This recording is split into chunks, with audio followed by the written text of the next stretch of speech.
Hi అండి, ఏంటి మధ్యాహ్నం చికెన్ కూర, చికెన్ ఫ్రై చేసి మళ్ళీ ఏంటి అల్లం వెల్లుల్లి అనుకుంటున్నారా? అందులో కాస్త బోన్లెస్ చికెన్ అయితే ఓ 1/4 కిలో వరకు తీసి పెట్టానండి. ఎందుకంటే ఎయిర్ ఫ్రైయర్లో వితౌట్ ఆయిల్ తోటి చేద్దామన్నట్లు. ఇంతవరకు దాన్ని కూడా మేము తీసి కూడా 1 వీక్ అయిపోయింది. మా అమ్మాయి వచ్చినాక ఎయిర్ ఫ్రైయర్ గురించి ఎక్స్ప్లెయిన్ చేస్తుందిలే అని ఊరుకున్నా. ఇంకా నేనైతే ఇప్పుడు ట్రై చేస్తున్నా. చూడండి, ఓన్లీ వితౌట్ ఆయిల్. వాటికి కావాల్సిన ఇంగ్రీడియంట్స్ ఫస్ట్ కొంచెం మన ఆప్షన్ అండి, ఇంత కూడా ఎక్కువ అవసరం లేదు. కొంచెం చికెనే ఉంది కాబట్టి మాత్రం వేసుకున్నాం. ఘాటు ఎక్కువ అయిపోతే కూడా బాగోదు. నేనైతే ఇంత వేసుకుంటున్నా.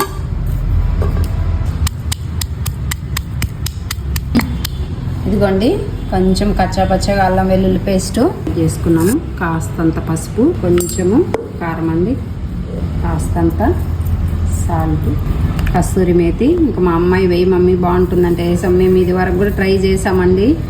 పచ్చిమిర్చి, ధనియాలు, అల్లం వెల్లుల్లి ఆ విధంగా కూడా పచ్చికారంతో కూడా చేసాము. చాలా బాగా వచ్చిందండి. కాకపోతే వితౌట్ ఆయిల్ కాబట్టి అది ఏ విధంగా ప్రాసెస్ ఉంటుందనేది నేను ఖచ్చితంగా చూపిస్తాను. ఆ విధంగా వేసుకుందరు, లేకుంటే నీచు వాసన అండి, తినలేము. మాకు ఈ ఎయిర్ డ్రైయర్ తెచ్చి కూడా 1 వీక్ అయ్యింది. ఇదిగోండి గరం మసాలా అన్నమాట. ఇవన్నీ వెయ్యాలా అంటే ఇందులో ఏ ఒక్కటి మిస్ అయినా ఏం పర్వాలేదండి. కాస్తంత అల్లం వెల్లుల్లి, ఉప్పు, కారం వేసుకొని కూడా మ్యాగ్నేట్ చేసి 1 గంట వరకు పెట్టేసేయాలా.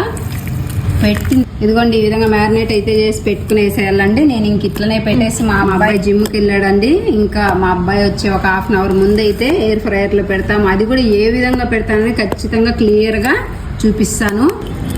లేదంటే బాగా కలిసిపోయిందండి. 1 అవర్ అయిపోయింది. మళ్ళీ ఇంకా చేతితో ముట్టుకోవడం ఎందుకులే అని నేనైతే స్పూన్తో ఎత్తి ఈ విధంగా పేపర్ షింక్ పక్కన పెట్టుకుంటున్నానండి. ఎందుకు షింక్ పక్కన పెట్టుకుంటున్నాను అంటే మనకు తెలియకుండానే కింద అనేది చెమ్మ వస్తుంది. హాల్లో అట్లా పెట్టుకుంటే మళ్ళీ ఇక్కడ కడిగినప్పుడు నీచు వాసన వస్తుందండి. ఖచ్చితంగా అయితే వాటర్ అనేది దిగుతుంది. అది కూడా చూపిస్తాను.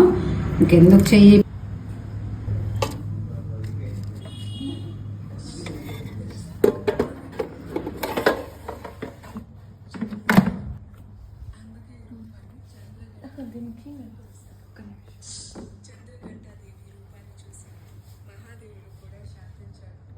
పెళ్లి చక్కగా జరిగింది.